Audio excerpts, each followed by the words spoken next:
हैं। लेकिन भारत दुनिया के मुकाबले में क्यों पिछड़ गया?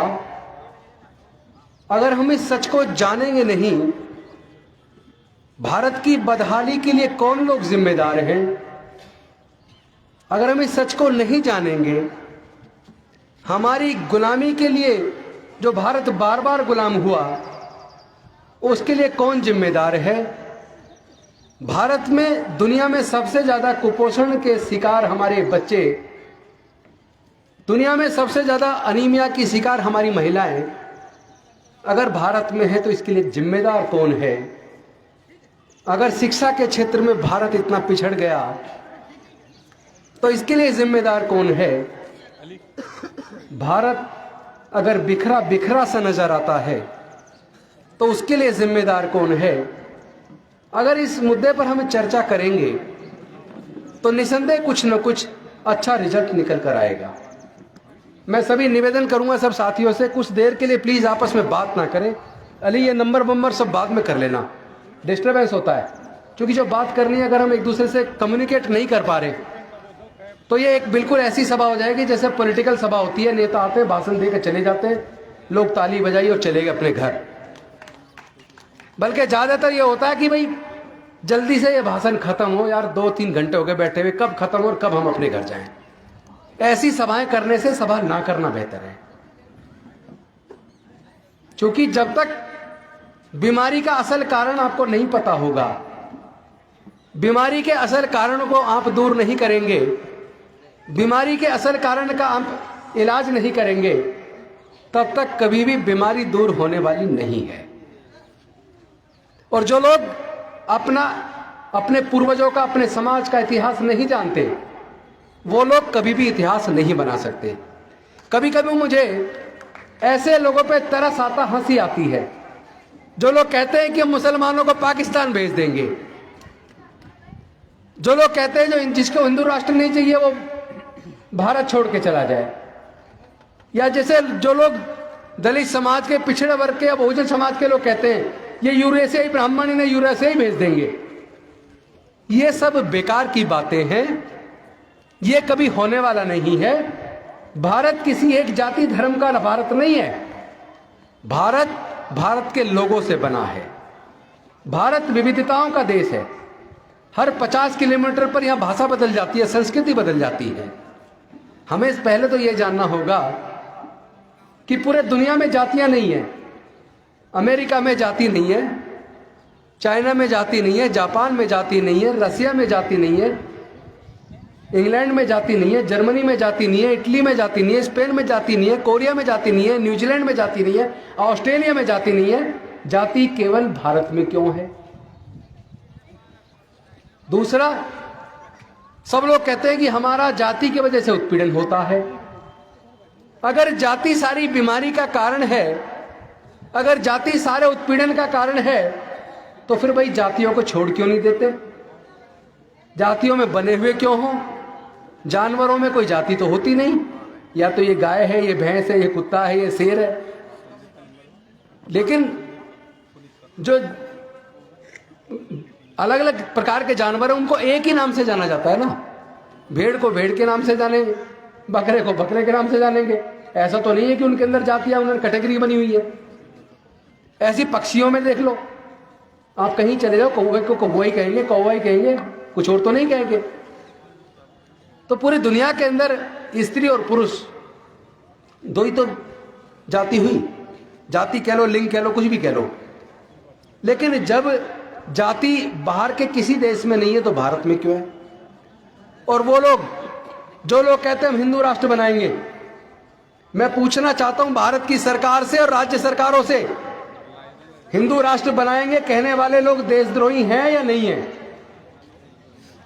भारत का संविधान इंडिया दैट इज भारत की बात करता है। और भारत सभी धर्मों से, सभी जातियों से मिलकर बना है।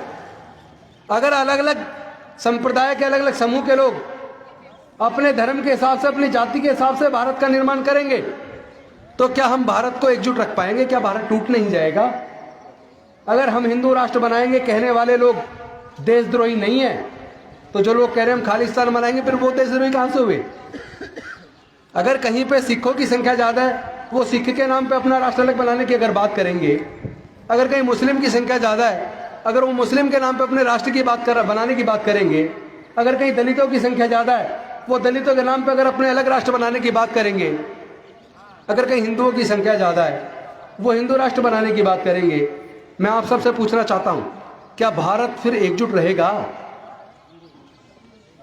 और जो लोग कहते हैं कि हम इनको वहां भेज देंगे, यूरेशिया भेज देंगे, हम इनको पाकिस्तान भेज देंगे, मैं आप सब बुद्धिजीवी लोग भी बैठे पूछना चाहता हूं, क्या भारत के किसी भी नागरिक को, चाहे वो मुस्लिम ही क्यों ना हो, क्या पाकिस्तान अपने यहां स्वीकार करेगा? क्या वो रेफ्यूजी के तौर पर तो आपको अलाउ कर देगा, लेकिन एक मान सम्मान का जीवन, मान सम्मान के साथ, वहां की नागरिकता के साथ, बराबर के अधिकार के साथ किसी भी मुस्लिम को पाकिस्तान स्वीकार नहीं कर सकता, बांग्लादेश स्वीकार नहीं कर सकता।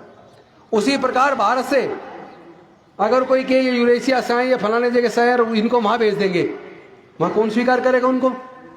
अरे जो लोग भारत में रहते हैं, जिनके पुरखे भारत में मर खप गए, वो किस जाति धर्म के, इस बात को छोड़ दो, वो भारतीय है।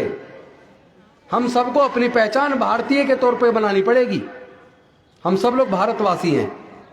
हमें यह भी समझना पड़ेगा कि दुनिया को सिख धर्म अब से 550 साल पहले मिला। उससे पहले दुनिया में सिख धर्म तो नहीं था। दुनिया को इस्लाम 1400 साल पहले मिला। दुनिया को ईसाई धर्म 2022 साल पहले मिला, 2000 साल पहले मिला। दुनिया को बौद्ध धर्म 2550 साल पहले मिला। दुनिया को जैन धर्म 2500 साल पहले मिला। इससे पहले पूरे दुनिया में कोई धर्म नहीं था, तो क्या इंसान न था? इंसान तो था ना। दुनिया की सबसे पुरानी सभ्यता मेसोपोटामिया की सभ्यता है, जो इराक के अंदर दजला और फ्रात नदियों के बीच बसती थी। दूसरी सबसे पुरानी सभ्यता मिस्र की सभ्यता, इजिप्ट की सभ्यता है। तीसरी भारत की मोहनजोदड़ो सिंधु घाटी की सभ्यता, हड़प्पा संस्कृति दुनिया की सबसे पुरानी सभ्यताओं में से एक है। जिस वक्त ये तीनों सभ्यताएं विकसित हो रही थी, उस वक्त पूरे दुनिया में ना कोई धर्म था, ना कोई जाति थी। या एक और एग्जाम्पल देके बताता हूं, मुझे पूरे दुनिया में कोई एक एग्जाम्पल बता दीजिए, जो मंच के इधर बैठे हैं उन्हें पता हो तो वो बता दें, जो उधर बैठे हैं उन्हें पता हो तो वो बता दें, और जो सामने बैठे हैं उन्हें पता हो तो वो बता दें, जो इधर खड़े हैं उनको पता हो तो वो बता दें। एक एग्जाम्पल पूरे दुनिया में मुझे बता दिए, जब कोई व्यक्ति गंभीर रूप से बीमार हुआ हो और उसको डॉक्टर कहे भाई तुम्हारा तो बड़ा ऑपरेशन होना है, तुम्हारे ऑपरेशन में 20 यूनिट ब्लड चाहिए, आप 20 यूनिट ब्लड का इंतजाम करो। अब जो पीड़ित है, जिसका ऑपरेशन होना है, पूरे दुनिया से मुझे कोई एक एग्जाम्पल बता दो कि पीड़ित व्यक्ति ये कहे कि मैं केवल मुस्लिम का ब्लड स्वीकार करूंगा, या मैं केवल ब्राह्मण का ब्लड स्वीकार करूंगा, या मैं केवल ईसाई का ब्लड स्वीकार करूंगा। जब व्यक्ति की जान बचानी है तो सबको पता है इंसान को इंसान का खून चढ़ सकता है, तब कोई ना जाति पूछेगा ना धर्म पूछेगा, वो कहेगा भाई हमें ब्लड डोनेट करवा दो। इस बात से ये तो साबित हो जाता है कि कुदरत ने हमें सबको इंसान बनाया, चालाक इंसानों ने जातियां बनाई, तेज दिमाग वाले लोगों ने धर्म बनाया। धर्म बनाया अच्छों के लिए, उसमें घटिया लोग घुसे, अपने फायदे के लिए उन्होंने धर्म को भी पथभ्रष्ट कर दिया। एक तो मैं ये कहना चाहता था, ये बात सबको समझ आनी चाहिए कि भारत में रहने वाले सब लोगों का भारत है, किसी एक जाति धर्म का भारत नहीं है। कोई भी ये गलतफहमी ना पाले, हम फलाने लोगों को उस देश में भेज देंगे, हम इसको ये राष्ट्र बना देंगे, हिंदू राष्ट्र बना देंगे, मुस्लिम या खालिस्तान बना देंगे, ये गलत है। ये संविधान के खिलाफ है, ये बेसिकली देशद्रोह है। अगर आपको अपने देश से प्यार है तो देश में रहने वाले लोगों से भी प्यार करना सीखो। अगर तुम अपनी इज्जत चाहते हो, मान सम्मान के साथ जीना चाहते हो, तो सामने वाले की भी इज्जत करो, सामने वाले के हक और अधिकार की भी इज्जत करो। अब मैं इस हट के कुछ और बातें करना चाहता हूं, एकदम ब्रीफ में करूंगा, लंबी चौड़ी नहीं करनी। ज्यादातर बातें आपको पता है, फिर भी कई बार क्या है, पता होने के बाद भी याद दिलाना होता है। तो बेसिकली पता आप सबको मैं याद दिलाना चाहता हूं, भारत पीछे क्यों रह गया। इसका सबसे बड़ा कारण वो लोग हैं जिन्होंने हजारों साल पहले पढ़ाई लिखाई पर अपना कब्जा जमा लिया और धर्मशास्त्रों का निर्माण करके उसमें लिख दिया कि ब्राह्मण का काम पढ़ने और पढ़ाने का, शस्त्र धारण करने का, रक्षा सुरक्षा का, राजकाज का काम क्षत्रिय का, व्यापार का काम वैश्य का। अगर एक ही जाति के लोग व्यापार करेंगे और बाकी लोग नहीं करेंगे तो व्यापार में भारत पिछड़ जाएगा। इसलिए भारत व्यापार में दुनिया के सामने पिछड़ा। अगर एक ही जाति का पढ़ने और पढ़ाने पे कब्जा रहेगा, बाकी लोगों को पढ़ने का अधिकार नहीं रहेगा, और यही स्थिति 3-3,500 साल चली, इसलिए दुनिया के मुकाबले में पढ़ाई के क्षेत्र में पीछे छूट गए। यही कारण है कुछ और लोगों ने एजुकेशन पे इतना कब्जा किया कि देश के जितने भी यूनिवर्सिटीज के वाइस चांसलर हैं, उन यूनिवर्सिटीज के वाइस चांसलर की अगर लिस्ट बनाओगे, उसमें अनुसूचित जाति, जनजाति, पिछड़े वर्ग के नहीं मिलेंगे और मुस्लिम भी बहुत ही कम मिलेंगे। एक पर्टिकुलर कुछ कैटेगरी के लोगों का पूरी यूनिवर्सिटीज पे कब्जा है। और चूंकि वहां एग्जाम से प्रोफेसर नहीं बनते, इंटरव्यू से बनते हैं, तो वहां जो प्रोफेसर बनने का रास्ता है, असिस्टेंट प्रोफेसर, एसोसिएट प्रोफेसर और प्रोफेसर, वहां पे भी आप देखोगे तो उसमें अनुसूचित जाति, जनजाति, पिछड़े वर्ग के लोगों का प्रतिनिधित्व ना के बराबर है। तो चूंकि पढ़ाई पे कुछ ही लोगों का कब्जा रहा, और जो लोग पूरे देश के बारे में ना सोच के चंद जातियों के बारे में सोचते थे, उनकी उस गलत मानसिकता का असर यह हुआ कि दुनिया की 100 टॉप यूनिवर्सिटीज की अगर लिस्ट बनाए तो 100 में एक यूनिवर्सिटी भी भारत की नहीं है, एक भी नहीं है। तो भारत शिक्षा के क्षेत्र में फिर मुकाबले में बचा कहां? एक समय था सम्राट अशोक के टाइम पे जो Nalanda university, Vikramshila university, Takshashila university बनी, दुनिया से पढ़ने के लिए हमारे भारत में लोग आते थे। और एक आज है, हमारे लोग भारत से दुनिया में जा रहे हैं, वहीं से पढ़ के वहीं नौकरी कर लेते हैं। भारत से डिरेल हो रहा है ब्रेन, यहां से लोग इंजीनियरिंग मेडिकल के विदेश में जा रहे हैं। क्यों? क्योंकि यहां जो ये जाति और धर्म के नाम पे उन्माद पैदा किया गया है, जाति धर्म के नाम पे भय पैदा किया है, यहां कुछ पर्टिकुलर धर्म के लोगों में डर व्याप्त हो गया है। ऐसे भारत मजबूत बनेगा क्या? अरे संख्या देखो, क्या इस संख्या में से जो लोग सोचते हैं इनको कत्लेआम कर देंगे, इनको मार देंगे, बेसिकली वो लोग देश के दुश्मन है, देश को तोड़ने की साजिश रच रहे हैं। मरने वाला आदमी कब तक मरेगा? जिस दिन ये लग जाएगा अब तो मरना ही है, वो फिर सामने आके खड़ा हो जाएगा लड़ने के लिए। और लड़ाई कभी किसी के हित में नहीं हो सकती, लड़ाई से हमेशा नुकसान होता है। अशांति से प्रगति नहीं होती, शांति से प्रगति होती है। जहां जहां शांति है वहां प्रगति है, वहीं विकास हुआ है।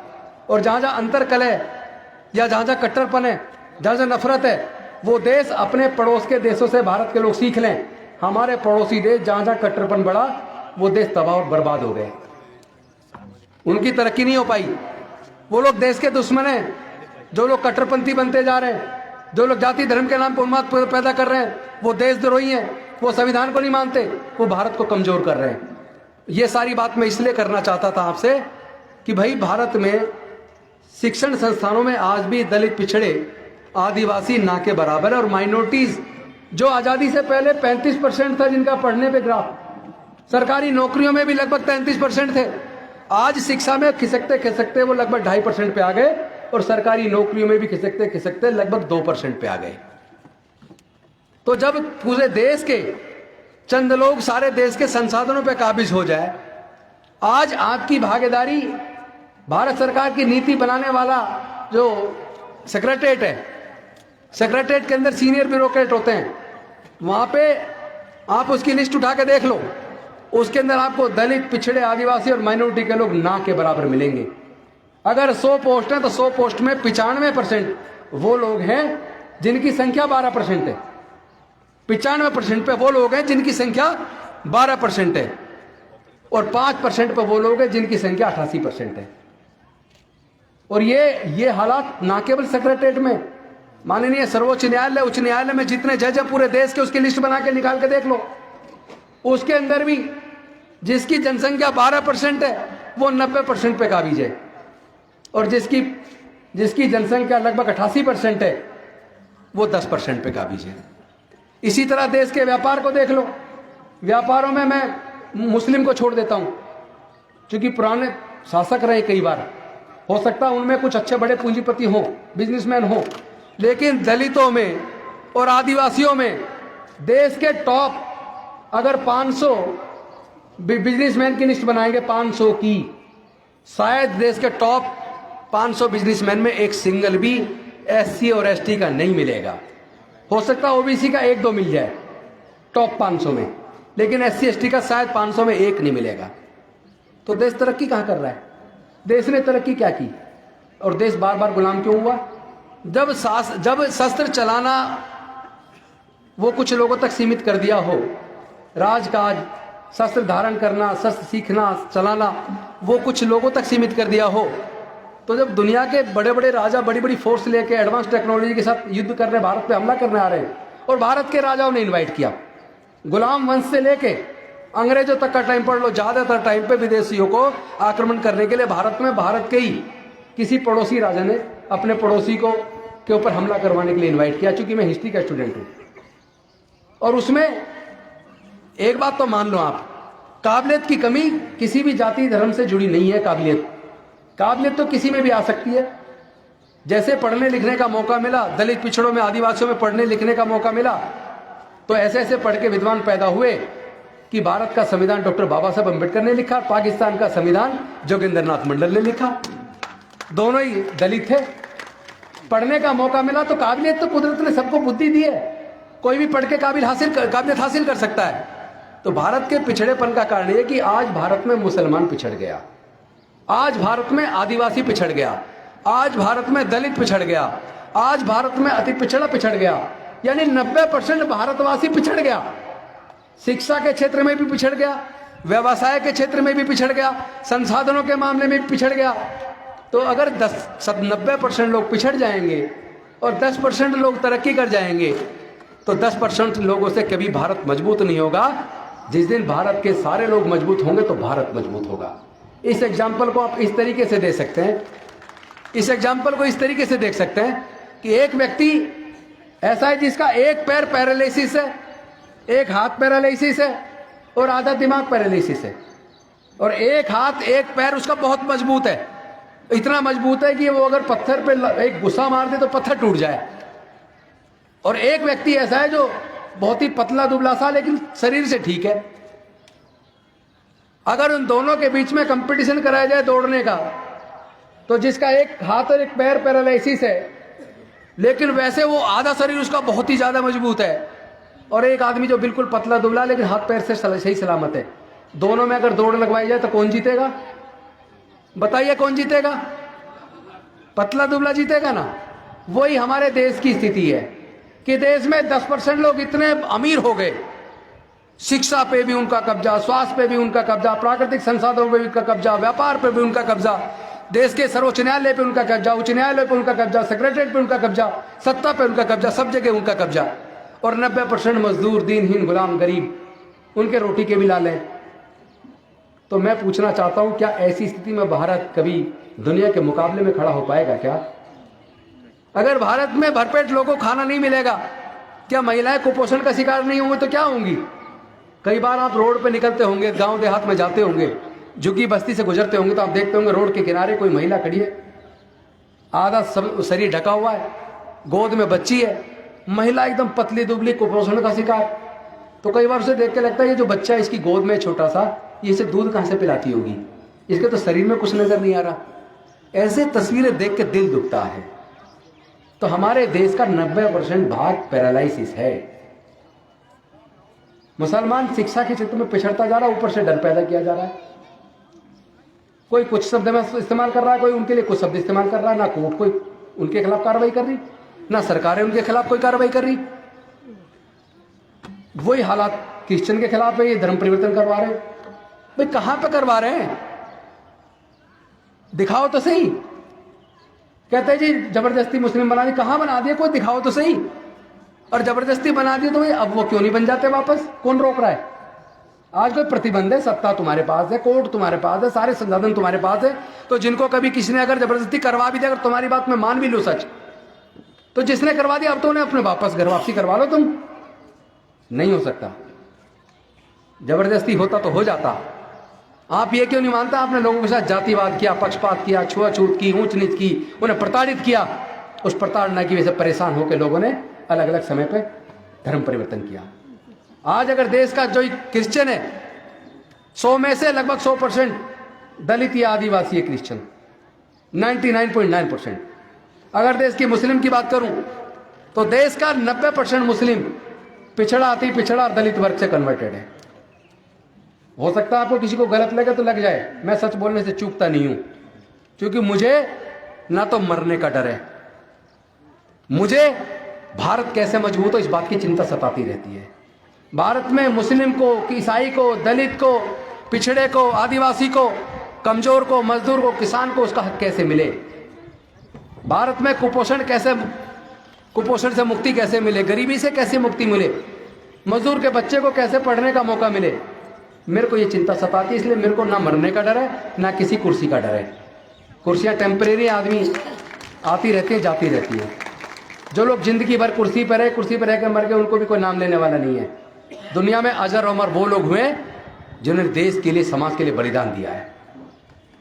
हमें बलिदानी बनना पड़ेगा।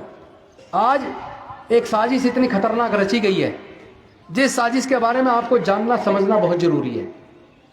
जो मैं कल मंच पे वहां भी बोल रहा था, आपको ध्यान होगा, देश में जो मैनेजमेंट के लिए बड़े कॉलेज हैं, मैनेजमेंट कॉलेज जहां से IMA करते हैं, उस मैनेजमेंट कॉलेज से पढ़ के लोग IMA करके निकलते हैं और बड़ी बड़ी कंपनियों में फिर उनको नौकरी मिलती है, करोड़ करोड़ रुपए का पैकेज मिलता है। क्या आप जानते हैं उन बड़े कॉलेज IIM को किसने बनाया? उनको सरकारों ने बनाया, सरकारी पैसे से बनाया, यानी कि जनता के पैसे से बनाया। सरकार का पैसा यानी जनता के फंड से, जनता के रेवेन्यू से, टैक्स से। जो सरकार चलती है टैक्स के पैसे से चलती है।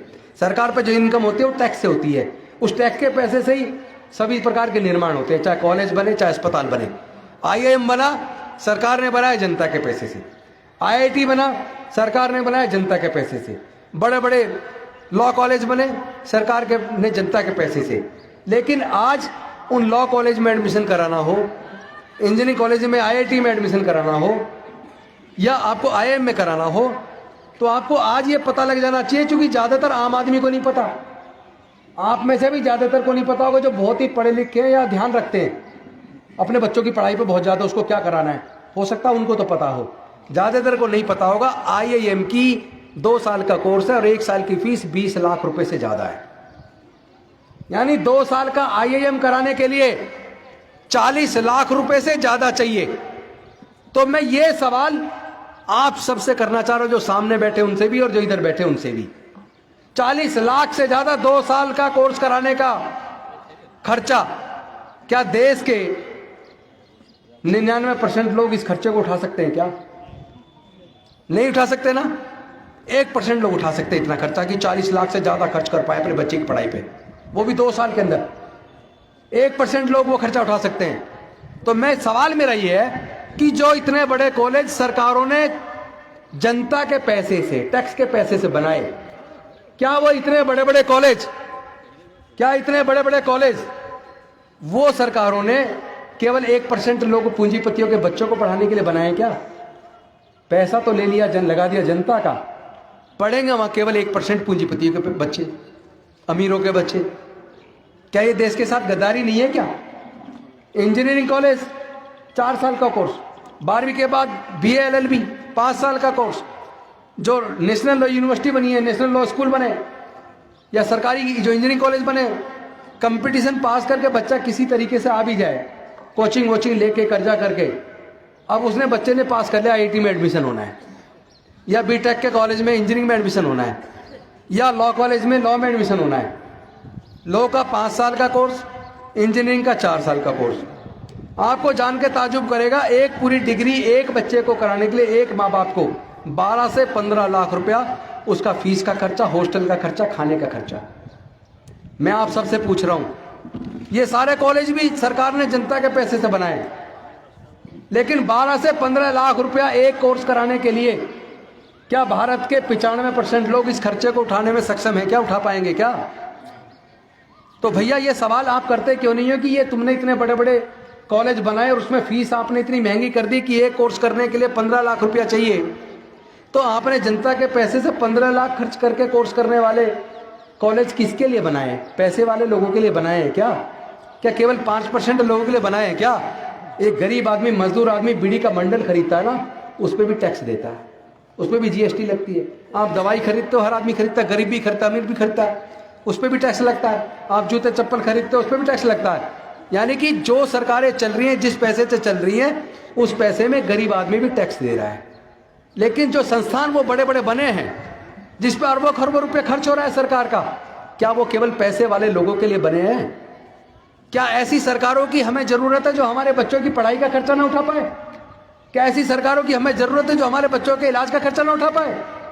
जो सरकार हमारे बच्चों की पढ़ाई का इलाज का खर्च नहीं उठा सकती, जो सरकारें हमारे युवाओं के लिए रोजगार का साधन उपलब्ध नहीं करा सकती, जो सरकारें देश के संविधान जिससे सरकारें बनी है, जिसकी शपथ लेके हम मुख्यमंत्री, राष्ट्रपति, प्रधानमंत्री, जज बनते हैं, अगर हम उस संविधान को ही ना बचा पाए, संविधान को जलाने वाले लोगों को, उस संविधान के खिलाफ बोलने वाले लोगों को, अलग अलग धर्म का राष्ट्र का निर्माण करने वाले लोगों को अगर सरकारें खुद बढ़ावा दें, ऐसे लोगों को जेल में ना डालें, धर्म के नाम पे, जाति के नाम पे नफरत पैदा करने वाले लोगों को अगर प्रधानमंत्री स्तर के लोग, मंत्री स्तर के लोग, मुख्यमंत्री स्तर के लोग ऐसे लोगों को बढ़ावा दें, तो ऐसी कुर्सियों पर बैठे लोग भी देशद्रोही है या नहीं है, ये बताइए मुझे।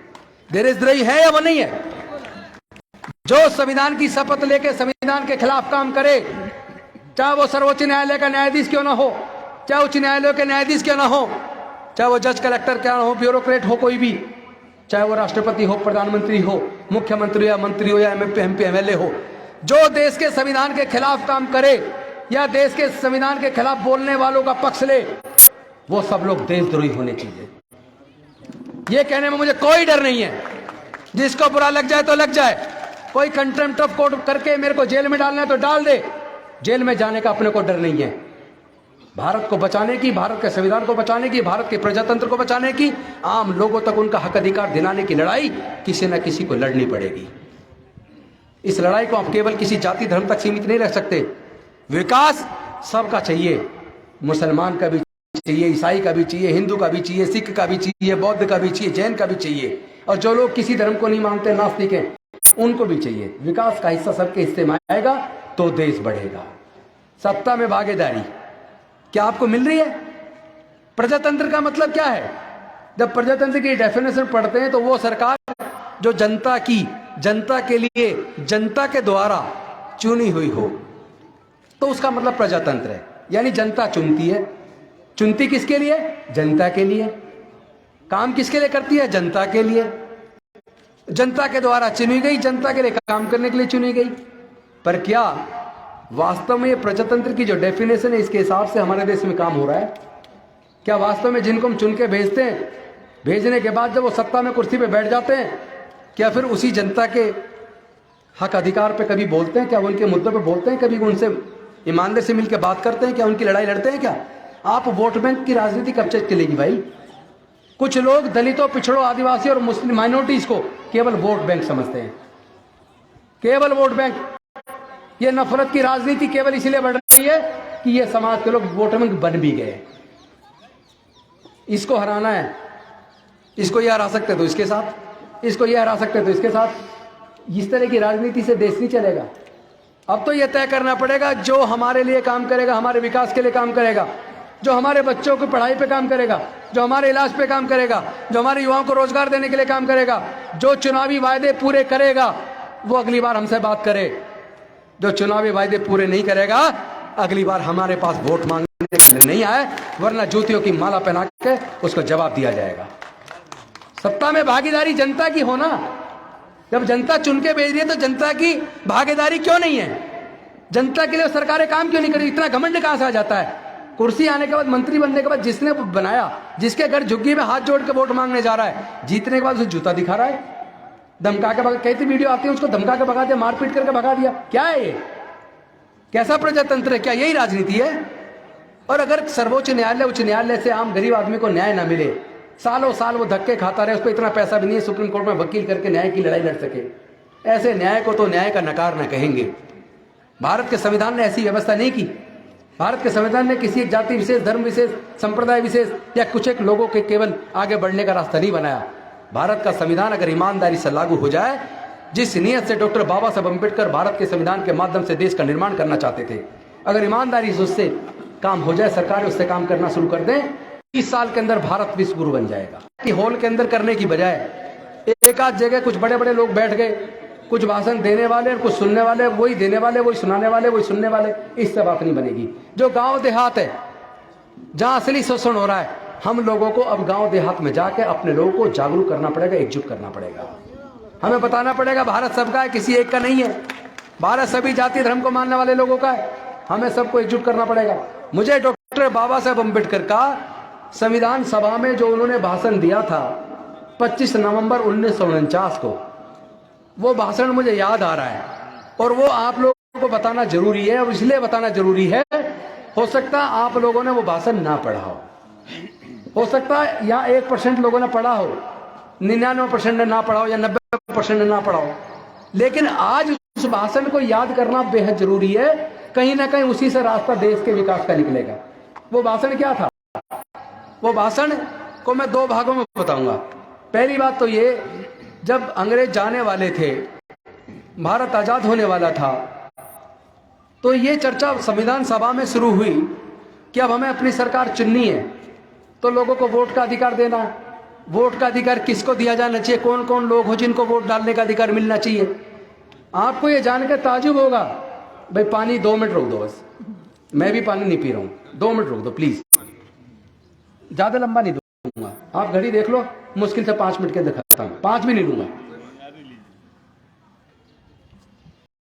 संविधान सभा के आपको जानकर ताजुब होगा, ज्यादातर सदस्य केवल उनको वोट देने का अधिकार देना चाहते थे जो इनकम टैक्स पे करते थे या जो बड़े जमींदार थे, रियासत वाले, या तीसरी श्रेणी थी जो ग्रेजुएट थे।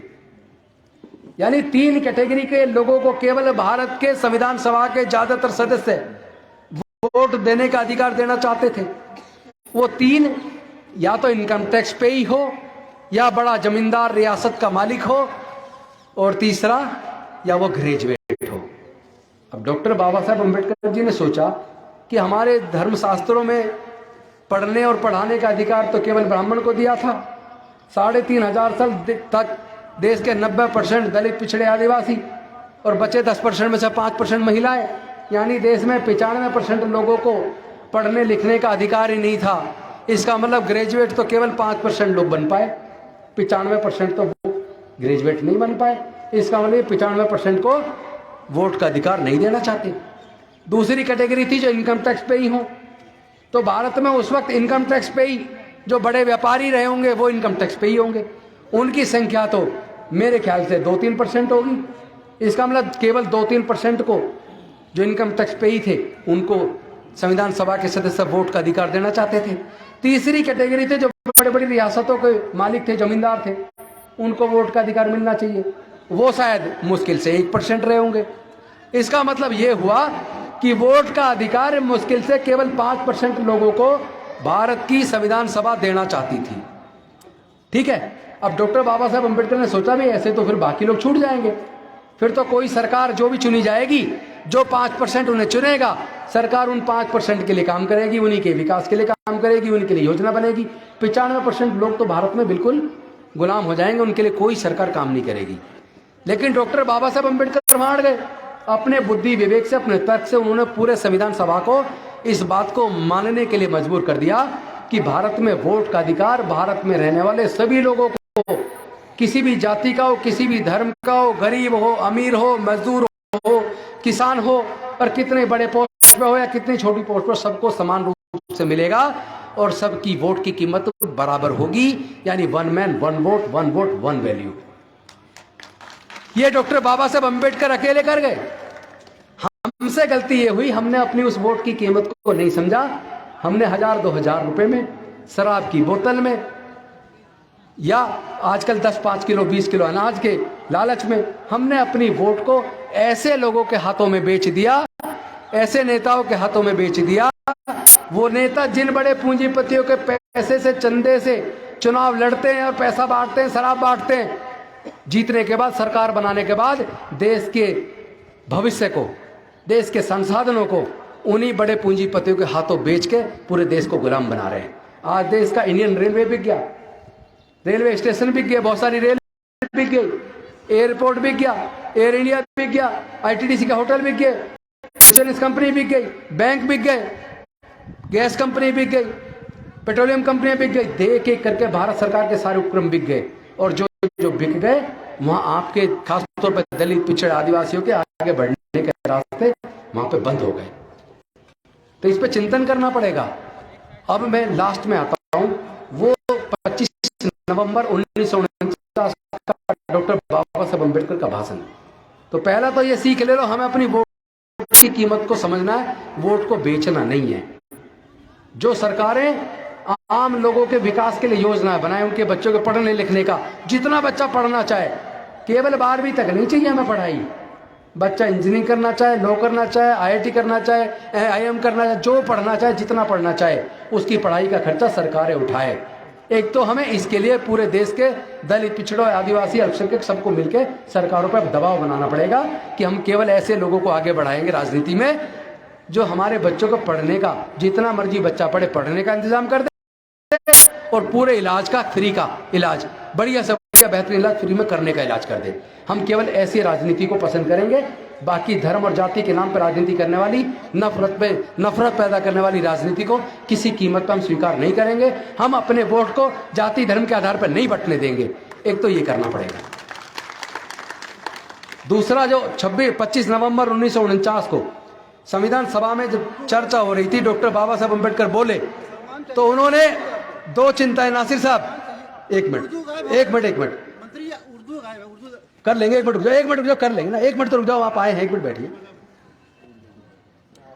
आगे से ध्यान दे लेंगे। जिन्होंने संचालन किया आगे से ध्यान रखना भाई, जो भी बैनर बने उसे उर्दू में भी ट्रांसलेशन करके लिख लिया करो, ठीक है, और हर जगह लिखा करो।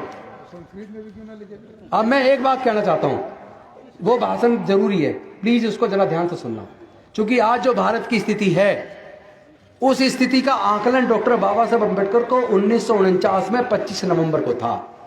जब संविधान सभा में बाबा साहब अम्बेडकर बोल रहे थे, उन्होंने दो बातें बड़ी महत्वपूर्ण कही। एक तो उन्होंने कहा कि भारत एक मजबूत राष्ट्र के रूप में खड़ा हो जाएगा, इस पे मुझे कोई संदेह नहीं है, लेकिन भारत की आजादी और भारत के लोगों की आजादी बरकरार रहेगी, बची रहेगी, इस पे मुझे दो संदेह है। वो दो संदेह आप सब भी ध्यान से सुने, और जहां भी आप बात करें ये बात आप वहां भी करना। उन्होंने कहा कि दो चीजें हैं, दो संदेह हैं जो मुझे चिंता जाहिर है, जिस बात को लेके मुझे चिंता बनी हुई है कि भारत की आजादी और भारत के लोगों की आजादी रहेगी या नहीं रहेगी। इसमें दो बातें हैं। पहली बात, जिस दिन भारत के लोग धर्म को देश के ऊपर मानने लगेंगे, जिस दिन भारत के लोग धर्म को देश से ऊपर मानने लगेंगे, उस दिन भारत की आजादी खतरे में चली जाएगी।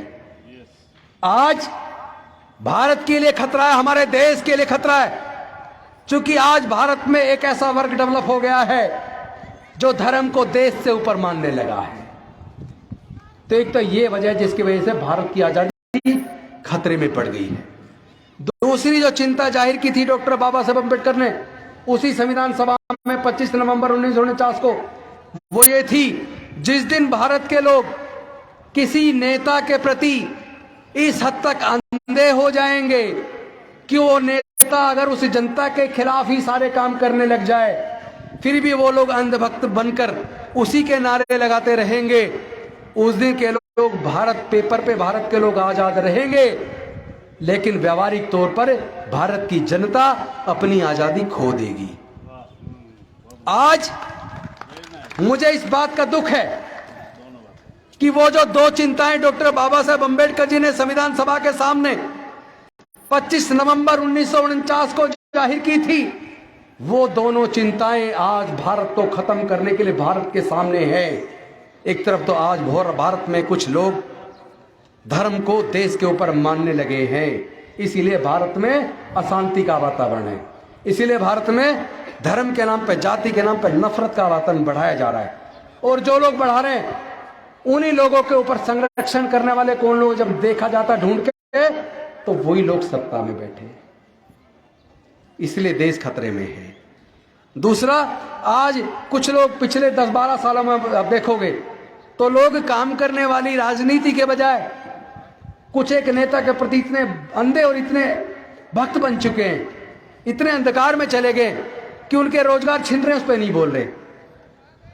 महंगाई बढ़ रही है, उस पर नहीं बोल रहे, कह रहे कितनी भी महंगाई बढ़ जाए, मतलब मुसलमान को गाली दी जा रही है, इससे खुश है। पाकिस्तान की गाली दी जा रही है, उससे खुश है। मतलब कश्मीर, पाकिस्तान, मुसलमान, 3 शब्द डिक्शनरी से निकाल दो तो भारतीय जनता पार्टी की तो राजनीति खत्म। वो कोई भाषण नहीं दे पाएंगे। फिर ये 3 शब्द निकाल दो उनकी डिक्शनरी की, इन पे बैन है। जैसे भारत की संसद ने पार्लियामेंट में बैन लगा दिया ना कि आप ये शब्द इस्तेमाल नहीं करोगे वरना वो शब्द निकाल दिया जाएगा, लिखा नहीं जाएगा भारत की उसमें संसद की कार्रवाई में नहीं होगा। संविधान की कार्रवाई से वो शब्द निकाल दिए जाएंगे जिनको वर्णित कर दिया स्पीकर ने। तो मैं ये कह रहा हूं, अगर भारत की संसद या भारत की सरकारों के ऊपर भारत का सर्वोच्च न्यायालय और उच्च न्यायालय बैन लगा दे कि भाई आप ये जो 3 शब्द नहीं बोलोगे अपने भाषण में, तो मुझे लगता है बीजेपी की तो राजनीति खत्म हो जाएगी। तो मैं आप लोगों से एक निवेदन करना चाहता हूं लास्ट मंथ में। वो निवेदन मेरा ये है, आपको राजेंद्र गौतम के गले में माला डालने की जरूरत नहीं है, आपको नेताओं के नाम के नारे लगाने की जरूरत नहीं है। आप लोग सच्चे भारतवासी बनो, आप लोग सच्चे भारतवासी बनो। और जो भी भारत के संविधान के खिलाफ या भारत के खिलाफ बोले, किसी भी धर्म के खिलाफ बोले, ऐसे लोगों को देशद्रोही घोषित करो। देश की सरकारें तय करे, देश के सर्वोच्च न्यायालय उच्च न्यायालय तय करे। जो भी कोई धर्म के नाम पे नफरत पैदा करेगा, जो भी देश को बांटने की बात करेगा, जो एक धर्म विशेष का भारत बनाने की बात करेगा, ऐसे सब लोगों को देशद्रोही घोषित किया जाना चाहिए। और जो सरकारें आम जनता के पढ़ाई की व्यवस्था ना कर सकें, जो सरकारें आम लोगों के इलाज की व्यवस्था ना कर सकें, ऐसी सरकारों को देश की जनता को चुनने की जरूरत नहीं है। और जो देश के संविधान की लेटर और स्पिरिट के साथ अच्छी भावना के साथ ईमानदारी से काम करेगा, वो देश में आगे बढ़ेगा, बाकी का दरकिनार किया जाएगा, अच्छे लोगों को राजनीति में आगे ला जाएगा।